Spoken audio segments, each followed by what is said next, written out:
Halo sobat nih, gas lagi Martial God Asuranya. Udahlah, langsung aja gaskeun. Mereview sedikit dari part sebelumnya. Setelah Chu Feng bersama dengan gadis Rou mendapatkan skill kultivasi ganda, yaitu Dragon Phoenix Dance in the Sky, kini mereka berdua saat ini pergi menuju sekte Gunung Chanhut Pusat untuk dapat menjadi murid dari sekte pusat.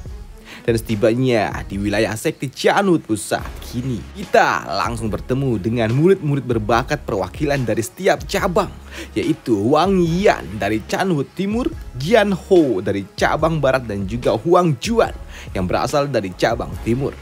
Selain dari ketiga cabang itu, masih ada satu lainnya yang menarik perhatian, yaitu lihatlah, orang-orang dari Orient Monastery yang merupakan salah satu afiliasi dari Gunung Chanhut. Mereka adalah sekte yang menggunakan monster sebagai salah satu bagian teknik kultivasinya.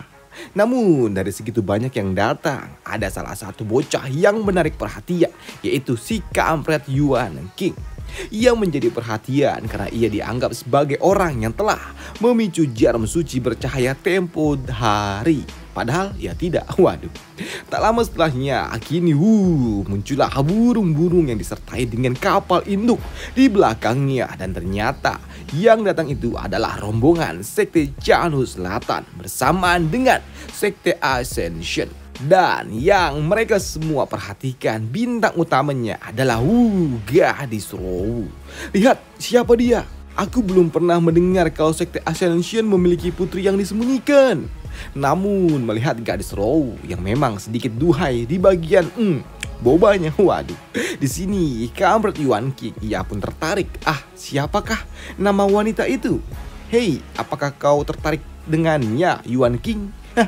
Ya, tentu saja setiap orang pasti memiliki ketertarikan dengan wanita cantik. Ya, melihat para batang-batang kampret ini sibuk memperhatikan gadis Rou. Di sini gadis Yuang, ia pun berujar, "Cih, kenapa sih kalian tergoda dengan gadis kecil dari sekte Ascension itu?" Ya, karena selain masih muda, ia juga berbakat serta ia adalah anak dari ketua sekte Ascension.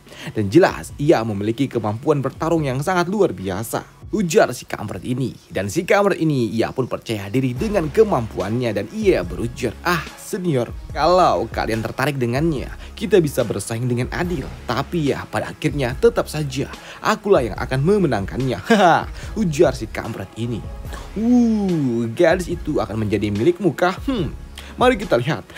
Sambut gadis cuang itu. Namun kini mereka yang melihat ada seorang pria yang datang bersamaan dengan gadis Rou membuat mereka bertanya, siapa pria itu? Dan untuk si kampret Yuan King, ia pun kesal. Cih, rupanya si sampah dari Chanhut Selatan. Berani-beraninya dia dekat-dekat dengan gadis Rou. Dia berani-beraninya dekat-dekat dengan gadis Rou, artinya dia benar-benar ingin mati rupanya. Ujar si kampret Yuan King ini. Hei, mendengar hal itu tentu saja membuat salah satu dari mereka berujar, Junior Yuan, apakah kau memiliki dendam dengan bocah itu? Ya, dia adalah bocah yang sama dengan diriku saat memasuki kolam suci beberapa waktu lalu. Dan bocah itu, dia tersesat di dalam sana. Dan jelas, dia tidak pantas jika ia dibandingkan dengan diriku. Kalau begitu ya jelas dong kalau bocah itu hanyalah sampah. Ujar si kampret lainnya. Namun untuk mereka yang lainnya, melihat sekte Ascension berjalan bersama dengan Chanhut Selatan membuat mereka penasaran. Hei, sepertinya hubungan antar sekte mereka semakin dekat. Ya, sejak kapan hubungan mereka semakin dekat? Ujar para ketua-ketua sekte lainnya. Sedangkan untuk Master Ascension di hadapan para tetua sekte lain, ia berujar, ya, karena para tetua ada di tempat ini, Aku akan mengumumkan kalau saat ini Ascension telah membentuk sebuah aliansi dengan Chanhut Selatan. Dan kami akan berbagi hidup dan juga mati. Hei, mendengar hal itu membuat salah satu tetua sekte lainnya yang sepertinya pernah bermasalah dengan Chanhut Selatan ini merasa menjadi gelisah. Waduh, sial. Kalau tahu dari awal akan seperti ini, aku jelas tidak akan berani-berani macam-macam dengan Chanhut Selatan. Namun tak lama setelahnya, kini muncullah salah seorang tetua dari Chanhut Pusat. Dan tetua ini bernama White Ape. Dan dia menjelaskan kalau akan ada sebuah tes pertama untuk para murid-murid berbakat, yaitu mencari bendera. Di mana terdapat 94 bendera terdiri dari 1 bendera komandan, 3 bendera jenderal, dan 90 bendera prajurit. Bendera-bendera ini nantinya akan dapat ditukar dengan hadiah yang telah disiapkan oleh Sekte Chanwood. Di mana untuk murid yang mendapatkan bendera komandan akan mendapatkan hadiah berupa wilayah di sekitaran pusat sekte dan juga akan mendapatkan keuntungan lainnya seperti skill bela diri, senjata kelas atas yaitu Royal Armament, dan juga tentunya akan mendapatkan poin. Dan poin itu dapat digunakan sebagai mata uang di dalam sekte Chanwood untuk mendapatkan benda-benda apapun yang mereka inginkan, seperti ya bahan kultivasi contohnya. Dan ketika tes dimulai, para murid-murid mereka semua langsung bergegas pergi melesat ke dalam hutan untuk mencari bendera yang memang tidak akan mudah untuk dapat mereka temui. Karena memang bendera itu akan disembunyikan di dalam sebuah bebatuan dengan susunan formasi unik yang memang tidak akan mudah untuk dapat ditemukan. Di sini Chu Fei yang saat ini bersama dengan gadis Row membuatnya berujar, Junior, menurutmu siapa di antara kita yang dapat menghancurkan formasinya? Entahlah, tapi yang jelas untuk mendapatkan bendera itu kita harus menghancurkan batu itu dulu untuk melihat apakah ada atau tidak bendera di dalamnya. Tapi hei, siapa yang kau panggil junior, bocah? Ujar gadis Row. Jelas dirimu lah.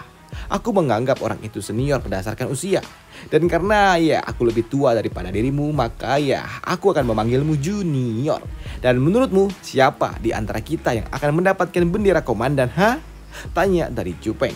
Ya jelas kaulah yang akan mendapatkannya, ujar gadis Row yang membuat Chu Feng ia berujar. Hei, kenapa? Kau tidak percaya diri kah? Tak seperti biasanya, ujar dari Chu Feng. Cih, kau memiliki mata yang spesial, bahkan lebih spesial daripada metode investigasi. Selama kau memutuskan untuk mencarinya dengan sepenuh hati dan tidak ada nasib buruk yang mengikutimu, jelas bendera komandan itu pasti akan jatuh ke tangan dirimu, bocah. Ujar gadis Row yang membuat Chu Feng ia berujar. Oh, jadi kau tahu rupanya ya? Sambut dari Chu Feng. Ya, karena aku tak akan merebut bendera komandan, maka dari itu ya bantu aku menemukan bendera jenderal, ujar gadis Row. Baiklah, gadis ini ingin bantuanku rupanya. Tak seperti biasanya. Ya, karena sekarang aku berdiri di garis awal yang sama denganmu. Aku juga berharap aku bisa lebih dekat dengan dirimu sebagai aliansi. Dan sebagai aliansi ya jelas kita juga harus saling membantu. Baiklah, sambut dari Chu Feng. Tapi ya aku punya satu syarat, yaitu karena nama ibumu itu sungguh sangat rahasia dan misterius, itu membuatku penasaran. Jadi ya aku ingin tahu siapakah nama asli ibumu, tanya dari Chu Feng. Ya, nama ibuku adalah Bai Suyan dan jangan beritahu siapapun, bahkan jika orang lain bertanya kepada dirimu, termasuk ibuku ya. Kau tidak boleh memberitahukannya kalau aku yang memberitahukannya kepada dirimu, ujar gadis Row. Oke, baiklah, sambut dari Chu Feng. Namun di sini mereka juga merasakan kalau ada beberapa orang yang datang ke arah mereka. Dan benar saja, tak lama setelahnya kini 4 orang bocah kampret ini datang. Di mana salah satu kampret datang dan ia langsung memperkenalkan diri. Aku adalah Wang Yan. Bolehkah aku tahu siapa namamu, Nona? Ujar bocah Wang itu.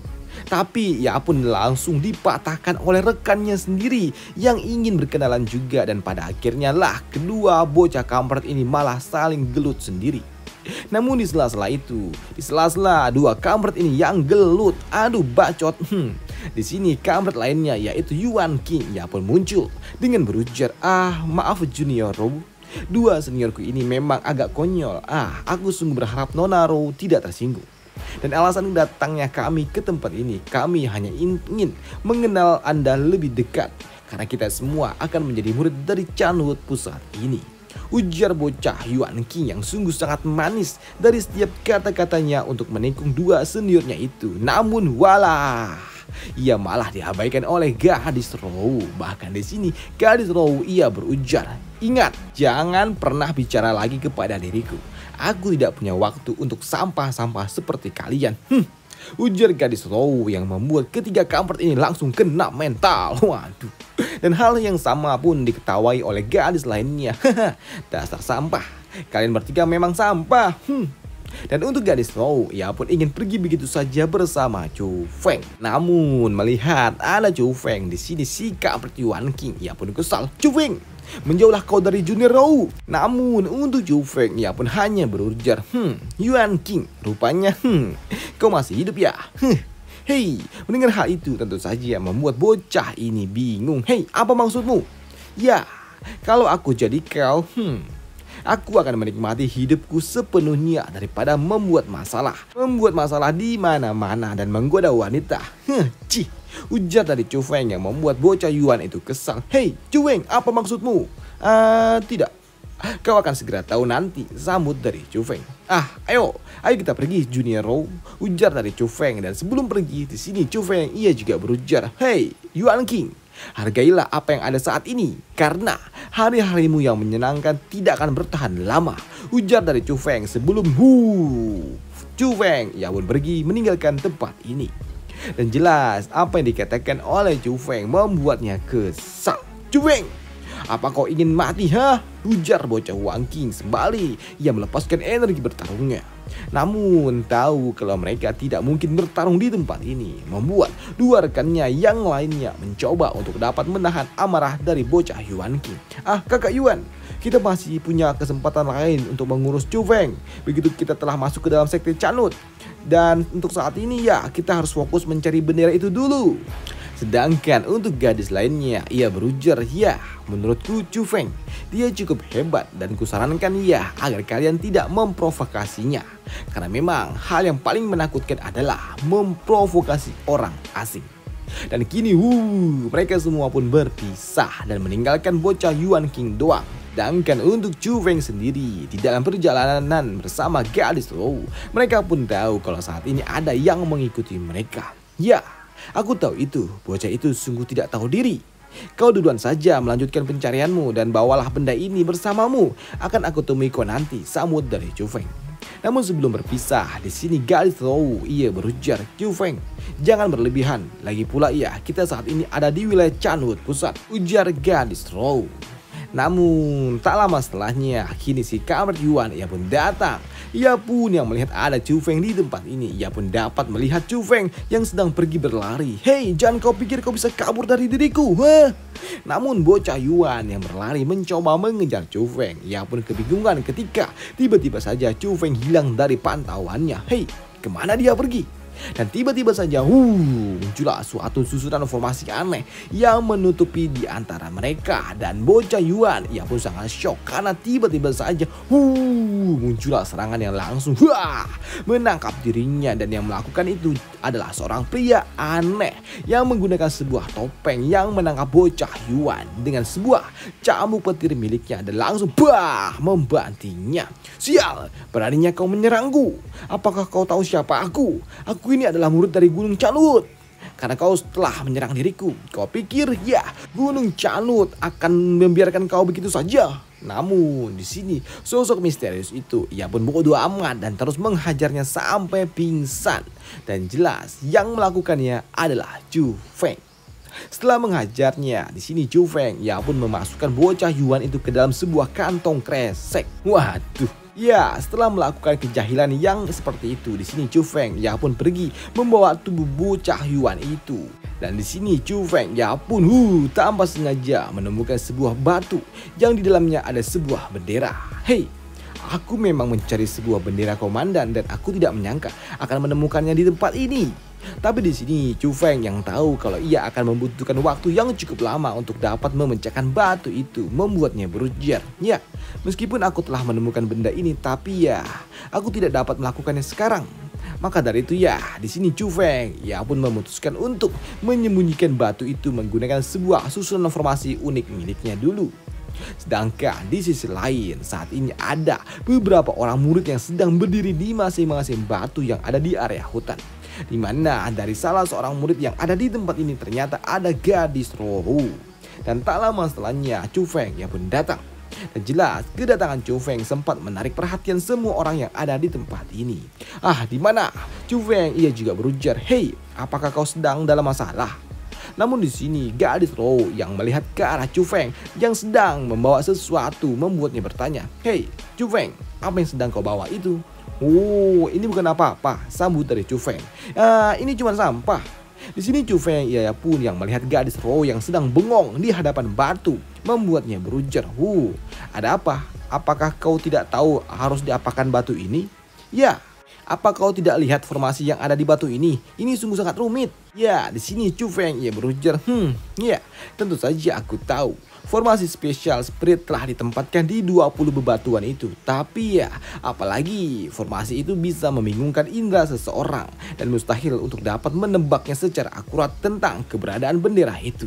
Dan jika pilihanmu benar, maka akan sangat beruntung. Namun jika salah, ya, kau hanya akan membuang-buang waktu. Oleh karena itulah, aku ada di tempat ini untuk membantumu. Ujar dari Chu Feng. Ya, kau benar. Setidaknya butuh waktu beberapa hari untuk membuka formasi yang ada di batu ini. Lantas kau ingin mencobanya? Tanya gadis Rou. Tidak. Aku telah tahu batu mana yang ada benderanya, sambut dari Chu Feng. Mendengar Feng yang tahu kalau batu yang mana saja yang ada benderanya membuat gadis Rou ia bertanya, yang mana batu yang ada benderanya? Di sini Chu Feng yang pun mengatakan dari 20 batu yang ada di tempat ini, ada 3 yang ada bendera di dalamnya. Pertama adalah batu yang sedang dicoba dibuka, oleh gadis itu.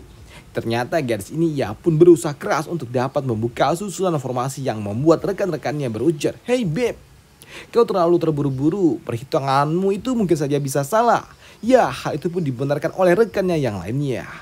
Itu benar, kita berempat bebas memilih dari 20 batu yang ada di tempat ini. Tenang saja, tidak akan ada yang mengambil pilihanmu. Namun untuk gadis ini, ia pun tidak peduli dengan kata-kata rekan-rekannya itu. Ia tetap fokus untuk membuka batu yang ada di hadapannya. Karena ia tahu, karena dirinya tidak punya banyak waktu.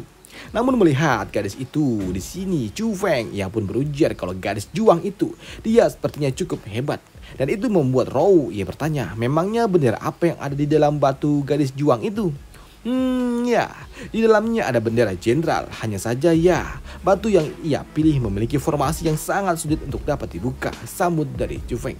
Maka dari itu, kenapa kau tidak mencoba membuka batu kecil yang ada di sana? Dan seharusnya itu lebih mudah, ujar dari Chu Feng menunjuk ke arah sebuah batu yang kecil yang ada di ujung sana. Melihat ke arah batu itu membuat gadis Rou ia bertanya, apakah ada bendera jenderal di dalamnya? Ya, tentu saja. Hei, apakah kau tidak percaya? Tanya dari Chu Feng. Tidak, bukan itu. Lantas bagaimana dengan dirimu sendiri? Tanya dari gadis Rou. Tidak, batu yang aku inginkan tidak ada di tempat ini. Di sini Chu Feng yang ingin mengajari gadis Rou cara membuka susunan formasi yang ada di batu dengan cepat, membuatnya berujar, sini, kembalikanlah tanganmu, biar aku ajarkan formasi spirit kepada dirimu. Dan dengan begitu ya, kau akan dapat membuka susunan formasi itu dengan cepat, ujar dari Chu Feng yang membuat gadis Rou ia pun merona di rahimnya, di pipinya maksudnya, rahim apaan cuy, masih 16 tahun, Oke lanjut. Namun melihat Chu Feng yang pegang-pegang tangan gadis Rou, gadis 16 tahun, membuat mereka yang melihatnya kesal. Orang itu, dia berani-beraninya menyentuh lengan junior Rou. Jika kita tidak sedang sibuk mencari batu dan membukanya, aku pasti telah menghajarnya, ujar kampret lainnya. Sedangkan untuk gadis Rou, ia pun tidak percaya kalau ternyata metode yang diberikan oleh Chu Feng cukup unik dalam membuka susunan formasi itu. Sini gadis Rou ia pun juga sedikit malu-malu dan itu membuat Chu Feng ia pun bingung. Hei, kenapa? Tapi ya sudahlah, karena urusanku di tempat ini telah usai ya. Sudah waktunya bagi diriku untuk mengambil bendera milikku sendiri. Sedangkan untuk gadis Rou saat ini ia yang sedang mencoba membuka susunan formasi di sebuah batu yang ukurannya paling kecil daripada batu-batu lainnya. Dan itu membuat dirinya diprotes oleh yang lainnya. Junior Rou, itu adalah batu yang terkecil yang ada di tempat ini, dan menyembunyikan satu bendera di batu sekecil itu bisa dikatakan mustahil. Ya, hal itu pun dibenarkan oleh kampret-kampret lainnya. Namun untuk gadis Rou, ia pun percaya dengan apa yang dikatakan oleh Chu Feng. Namun di sini mereka semua, para kampret-kampret ini, mereka semua terkejut ketika batu yang dimiliki, yang dipilih oleh gadis Rou tiba-tiba saja bercahaya yang sungguh sangat menyilaukan sebelum meletup. Yang di dalamnya terdapat bendera jenderal. Dan melihat gadis Row yang mendapatkan bendera jenderal membuat mereka semua yang melihatnya shock. Apa? Edan? Hadiah yang akan didapatkannya dari bendera komandan itu sama seperti mendapatkan Royal Armament tingkat atas. Ya, di sini mereka semua sungguh sangat shock kalau gadis Row ternyata dapat membuka susunan formasi yang ada di dalam batu dengan sangat cepat. Sedangkan untuk gadis juang, ia pun kesal. Sial. Lagi-lagi dia mencuri pusat perhatian. Sedangkan di sisi lain saat ini Chu Feng, ia pun telah berada di hadapan batu yang telah ia pilih. Batu yang di dalamnya terdapat sebuah bendera komandan. Ya, susunan formasi yang ada di batu ini sangatlah unik. Jika ingin diretakkan sekalipun, ya setidaknya aku membutuhkan waktu selama 2 hari untuk dapat mendapatkan benda ini. Dan jelas itu tidaklah mudah, pikir dari Chu Feng. Namun ya setelah 2 hari kemudian, Chu Feng ya pun berhasil meledakkan batu yang di dalamnya terdapat bendera komandan. Ya, setidaknya usahaku 2 hari ini tidak sia-sia. Namun di sini Chu Feng yang masih membawa tubuh bocah Yuan King, ia pun kesal karena si kampret ini selalu saja mengambil semua kredit yang telah ia miliki. Namun begitu Chu Feng akan memberikan pelajaran ke kampret ini, tiba-tiba saja Chu Feng ia merasakan aura yang sangat kuat yang membuatnya langsung berbalik arah dan ia berujar, siapa itu? Namun di sini Chu Feng yang tahu kalau kekuatannya yang datang itu sungguh sangat kuat membuatnya berujar, siapa gerangan senior ini? Bisakah tunjukkan wujud asli senior? Namun tidak ada tanda-tanda kemunculan seseorang membuat Chu Feng sempat berujar, hei, apakah aku harus segera pergi? Ya sudahlah. Di sini Chu Feng ia pun pergi begitu saja meninggalkan tubuh bocah Yuan King di tempat ini yang akan membuat bocah Yuan King yang saat ini terbaring di dekat ledakan energi dari efek kemunculan bendera komandan. Itu akan kembali membuat dirinya mendapatkan kredit ketenaran seperti yang apa ia dapatkan saat memicu jarum suci bercahaya. Dan itu adalah salah satu rencana dari Chu Feng untuk dapat membuat bocah Yuan ini naik ke atas panggung sebelum membantingnya dari angkasa untuk reputasi kebohongan yang selama ini telah ia curi. Dan hal itu akan dibahas di part selanjutnya dan masih jauh. Dan sampai jumpa, bye, thank you.